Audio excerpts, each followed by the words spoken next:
Mutane na ta nuna rashin jin daɗin su akan sabon update din da manhajar WhatsApp ya yi a satin nan na ƙara WhatsApp channel a daidai wajen status. Korafin da mutane ke yi shine bayan ka yi updating din WhatsApp ɗinka sannan ka je ka yi following wasu channel to status ɗinka da ke a tsaye za su koma a kwance, sannan a maimakon ka ga alaman abin da mutum ya sanya a status ɗinsa a yanzu sai dai ka ga hotonsa da ke kan DP ɗinsa, kamar dai irin tsarin da Instagram yake da shi, wanda wasu sukan yi amfani da irin wannan dabarun wajen janyo ra'ayin mutane su buɗe status ɗinsu a yanzu kuma babu shi. To idan kuma na faɗa maka akwai hanyar da za ka yi ka gyara wannan matsalar kuma fa, domin gyara wannan matsalar abinda za ka yi da farko shine za ka je ka unfollowing din dukkanin channel din da ka following. Yanda za ka yi unfollowing din channel din kuma shine za ka shiga cikin channel din kamar haka, sai ka danna wannan guda uku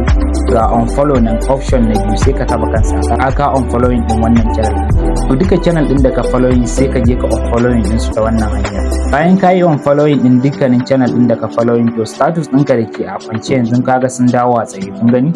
To idan kuma akwai channel din da ke burge ka kana son ka dinga samun update din da channel din ke yi, abinda za ka yi shine sai ka yo kasa ka zo daidai fan channel din nan sai ka taba, to anan sai ka nemo dukkanin channel din da kake so sai ka shiga cikin channel din sai ka ga abin da channel din ta doro.